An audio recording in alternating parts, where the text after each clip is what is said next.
When is enough enough? Every time we achieve something, we replace it with a new pursuit.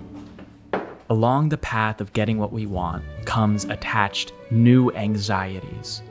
Today's problems would be yesterday's version of myself's dreams. Yet these problems I face today feel equally as cataclysmic as my problems of yesterday.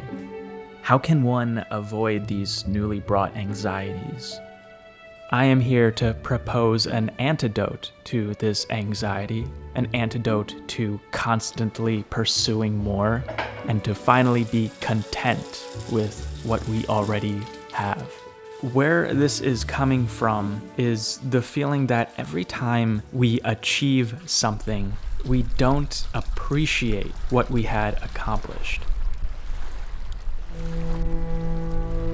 I chalk this up to the feeling of when you see a mountain and you go to climb it and you finally traverse your way to the top of the mountain, you realize that you don't feel any different as a person because you've gotten to where you wanted to be.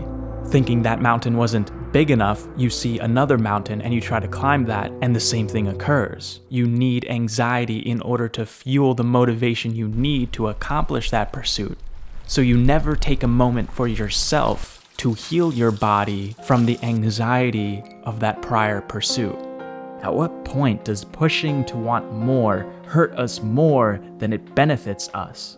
What I find so fascinating about this is that everyone's ideal life is in the future, but the future does not exist. The future is not real.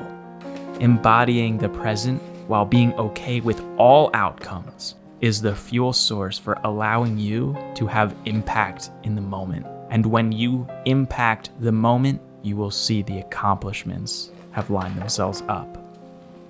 Early in my life, I had achieved things that I didn't think I would achieve until I was 35 years old. This is several years ago, the 20-year-old version of me. And what I was lucky enough to discover quickly, which other people don't discover until their mid-50s or much, much later in their careers, is that individual accomplishments of prestige, of success, truly do not matter in the grand scheme of things. They do not make you a better person, they do not make you more virtuous, and they certainly do not make you fall in love with yourself. So I had to find alternatives to feeling fulfilled. I had to find a purpose. And once I found that purpose, pursuing that purpose was not fueled with an unhealthy anxiety, but was instead fueled by excitement and reasons to wake up in the morning. And currently in my life, I am progressing at the pace that I'm meant to progress by. And every time I feel that anxiety setting in,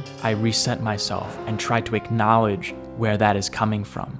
I have found it incredibly difficult to figure out how to articulate my thoughts on this particular topic in a concise and coherent manner. This is ultimately the third time I've attempted to record this, but it's a thought I do not wish to give up on.